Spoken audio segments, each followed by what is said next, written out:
is asking everyone to submit to his award ceremony for the end of year Yu-Gi-Oh card designs. We're gonna be doing that today. So let's hop in. Are you actively playing the Yu-Gi-Oh TCG or Master Duel? Yeah, I'm playing both. I'm playing both. Yeah, I'm playing both. What deck did you perceive as the most dominant deck in Yu-Gi-Oh Master Duel throughout 2025? Malice, right? Where's Burning Abyss? Wait, hello. Okay, Josh. All right. Where's Mathmech? He didn't put Mathmech. This guy, dude. Was Snake Eye this year? It's all merging together. I'm getting old. Like, I don't think that was this year, right? Ryzeal or Malice, but probably Malice. Yeah, I don't know. It's always like recency bias. Even though like Ryzeal maybe technically actually was more dominant for longer than Malice. Malice, I guess, is just a bit of a pain point and will just feel worse even if it technically was. It might be longer than Ryzeal, but you know, Malice just always just feels worse. What deck was your least favorite to play against? The question, like, I know it's a Josh survey and he's like a propagandist for the mouthpiece in the official domain of Konami, but I mean, it's like, who enjoys a game versus Malice? Like, who sees their opponent normal Dormouse get negated and then they go like Underground or some other like bullshit extender and you're just sitting there like, oh yeah, no, this is gonna be a good one. Yeah, this is a good one. This is a good one. Mermail's worse. The thing is, like, you can't really lose to bad Mermail players. As well as, like, a bad Malice player is going to win more games than a bad Mermail player, I feel. Like, Mermail, I think, maybe is, like, harder to play than Malice. I don't think you need to be that good to just put up... I don't know. It's neither here nor there, right? Six and half a dozen. So, Malice is just the worst because it just feels bad. What deck was the most fun to play with? Hello! Drake. Oh, there it is. Yep, okay. It's not even a question. But Malice. Malice is honestly, to be fair, I will say, Malice is a really fun deck for player 1. If you're player 1, Malice is an incredibly good deck. Like, I'm a hypocrite. I love playing Duel. I love playing Adamancipator, most notoriously, right? It is a genuinely enjoyable experience to solitaire your combos. It's great. However... like, only if you're player 1. Like, Yu-Gi-Oh is a game designed for player 1, not for player 2. Which deck was the most fun to play against?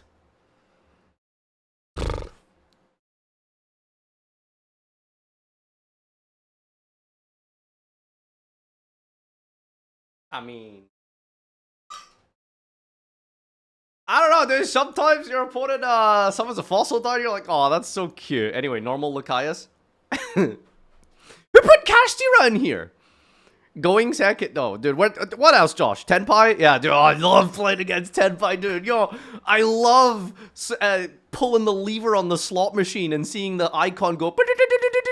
Like, that's my favorite thing to do in Yu-Gi-Oh! Is just rolling a dice and seeing what number it lands on. Did they draw the droplet? Did they draw the hand trap? Did they draw the board breaker? Ooh, it's so fun. Okay, Draco Tail, 100%. Mitsu is probably also not actually that bad to play against. It's just sometimes it can feel really oppressive because, I mean, those engines like are just so broken together. Like Mitsu Ryzeal is like, oh my god, they just have infinite pushing power. Which of these new archetype released in Master Duel is the most powerful? This year? I mean, it was just Malice, right? Like peak Malice is like miserable. I don't think Malice was ever anywhere near as good as it's been in any format ever except Master Duel. They had Apollousa. They had Decoder. They had Splash Mage. They had all of the names at maximum copies. Like, what did they not have? Other than, you know, a girlfriend, I guess. Which of these new archetypes released in Master Duel 25 is your most fun or favorite? Which of these new archetypes released in Master Duel is the weakest? I feel like there's been more decks than this, right? The weakest? I don't know, man. I don't think I've ever lost a game against Regenesis. Oh, Ashened? Oh, yeah, I mean, I guess it's just... Yeah, I think Malice is pretty bad actually. They just lose to one hand trap, you know. If it said new support, you'd have a case, but you don't. What up? What was the most powerful support for existing archetypes? Oh, okay. He got me. He got me good. He got me good. There it is. See? The most powerful support for existing archetypes. Yep. What did Tenpai get for support? Isn't Psychics and Punk sort of the same thing? I mean, Mermel was pretty up there. Magistus is weird because, like, no one really plays Magistus as a deck, right? Was there Drytron support? Drag Ruler! Cyber? What does that mean? What is Cyber? Minor spelling mistake, I win. I don't know. I feel like pound for pound, like, if you were to give a deck one card, then it would be, like, enough to make it go on an arbitrary scale from power level 1 to, like, some arbitrary number in an upper scale of, like, you know, 70. Like, if you go, like, 0 to 100, like, I don't know, you give Orcust 1 Link 1, that deck, like, didn't get any new support. Like, the Link 1, by itself, took already pre-existing good cards and just made it, like, meta. Maybe not right now, potentially, but it is absolutely, like, a top, like, 5 deck. I mean, Blue Eyes also got, like, a big jump as well. Luna Light. I mean, there's arguments for all of them, but just, like, the single, like, best card. Like, they got a Link 1 that just does everything. I mean, that alone, I think, made it, like, ridiculously powerful, right? So, you could just say, like, multiple different archetypes here kind of register for that. What was your favorite support for existing archetypes? My favorite? Oh, Dragon Maid for sure. Well, this is purely subjective, right? But yeah, that was, I love that. Best? Yeah, okay.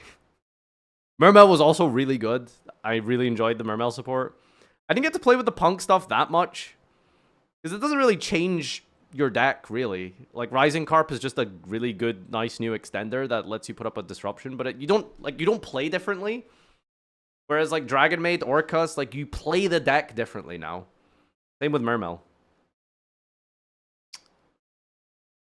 Low-key, like, it might be Mermel, but I guess I'm gonna say Dragon Maid was... Dragon Maid was my favorite. What was the most disappointing support?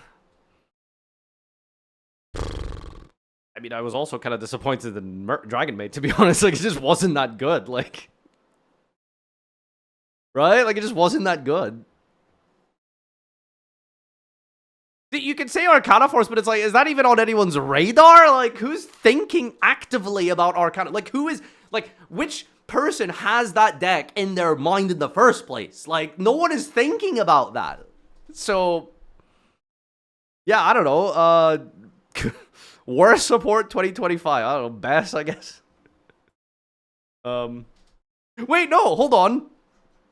Wait. I have a better answer for this one. Other. Yugioh did not make Burning Abyss tier 0. That's my most disappointing. What was the most powerful individual card released in Master Duel? Habakiri, Impulse, Purge, Femina, Ryze, Ext, Engraver, Dormouse, Fua, Meowls, Perulia, Ether Burl. Who the fuck said Ether Burl? Who said Ether Burl? Fucking Blue Eyes players, man. I mean, it's just not even a competition. Like, one Habakiri just does anything in the game. Does Dominus Purge Impulse do Exodia? Like, does Dominus Impulse, like, deck your opponent out and loop them for 4? Like, no. Like, you can do anything with those cards. What is the most well-designed card released in Master Duel 2025? It's not even a competition. If you don't say Ketu, you just don't know how good Yu-Gi-Oh works. Like, you actually are clueless. Ketu is probably the single best design card in the ever in this game. It is just a generic consistency, good 1-for-1 trade into your opponent's cards if they want to. It feels fair in that way. And then going second, it's a fusion spell. Like, It is so good. It's so good. Like, the number one aspect of Yu-Gi-Oh that you ask anyone why they don't like the game, why they quit, why they stop playing, it's always long turns, going second, coin flips. Like, going first is too powerful. Ketu just lets you have such a huge boost going second, but going first, it's just a simple basic card. Like, who would have thought like a literal just Rota would be that important? Dude, if they made every Yu-Gi-Oh card, just like, not everyone, that would be a little bit maybe ridiculous in terms of critical mass. If they just made more cards like that, it would be, game would be just unbelievable. There's Ketu, Faimina are like the reasons why I love Draco Tail so much. We get it, bro? Yeah, okay. Sorry for the streamer explaining their thoughts on their own stream. We get it, bro. How about you go get banned? Little baby. Dude, look at these babies, dude. What is the worst design card release in Master Duel?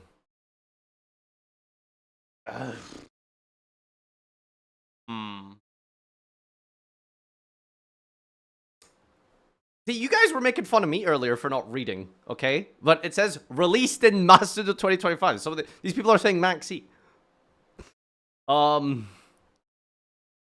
Chessy Cat. Yeah, man, that draw too really gonna get you. See, I don't know, because I feel like Habakiri has a lot of good going for it.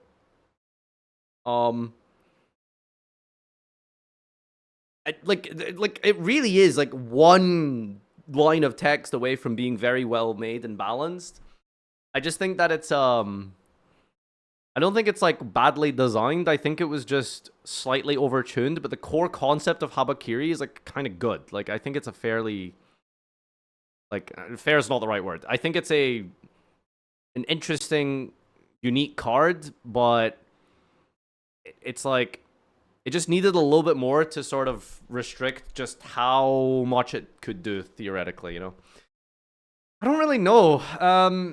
I mean, the same problems that have been happening this year have just been...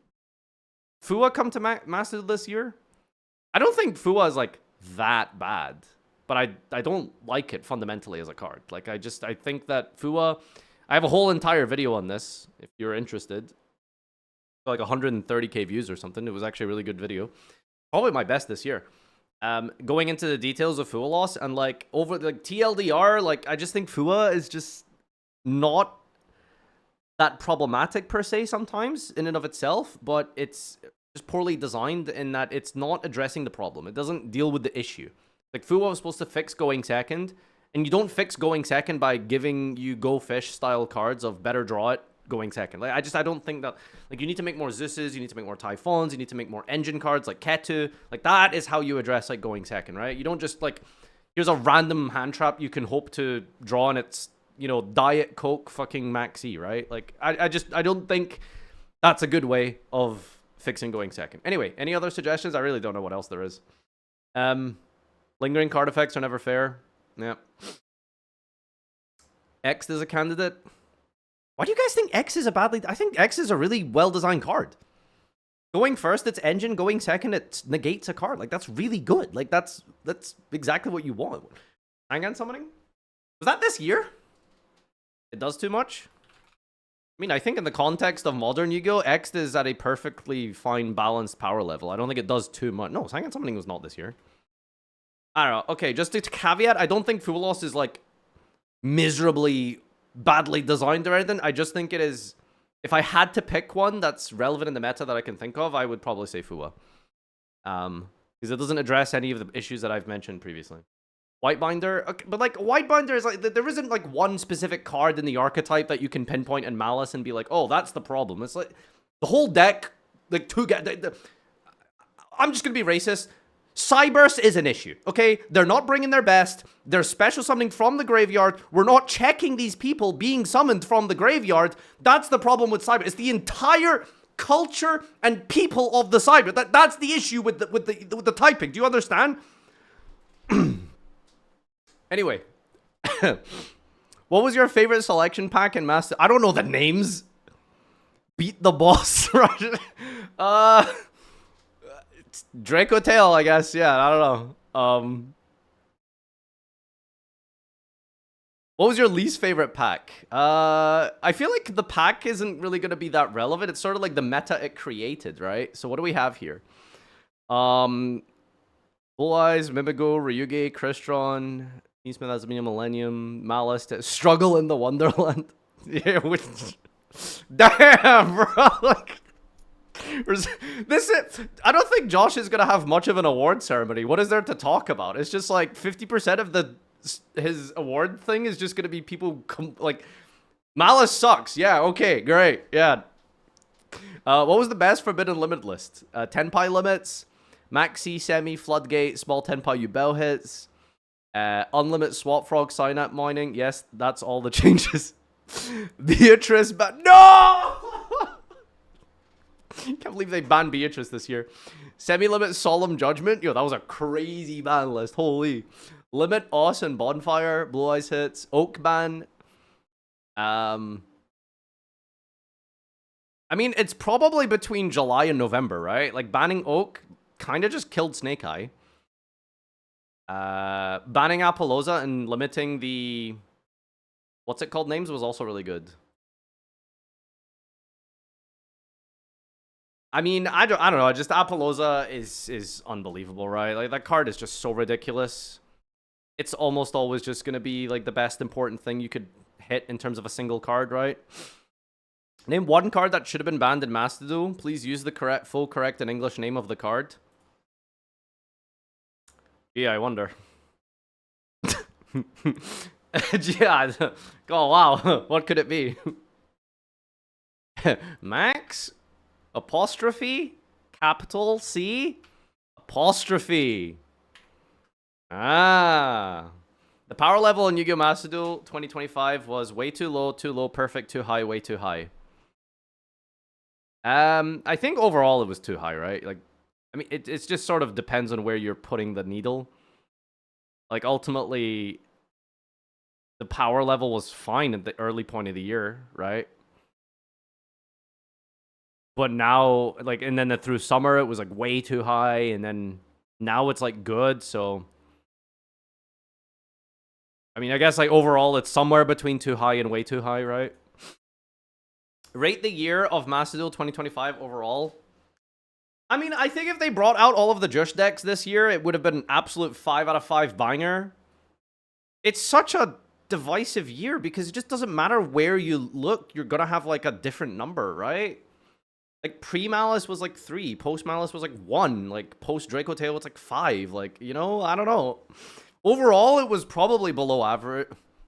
Was it below average? I don't know. For me, personally, this is the year I played the most Master Duel competitively, I feel. Like, I never really did much ranked last year. And I've hit Master 1 2 months in a row now. Like, I've been really enjoying it. Snake Eyes was earlier. Snake Eyes earlier, a little bit of last year. Like, overall, like, if we're ignoring, like, I mean, you can't really ignore Draco Tail. But it did come, like, very late. Like, I don't know. It's like, probably below. And comparatively to the previous years of Master Duel, it's... a 3. S. Sure.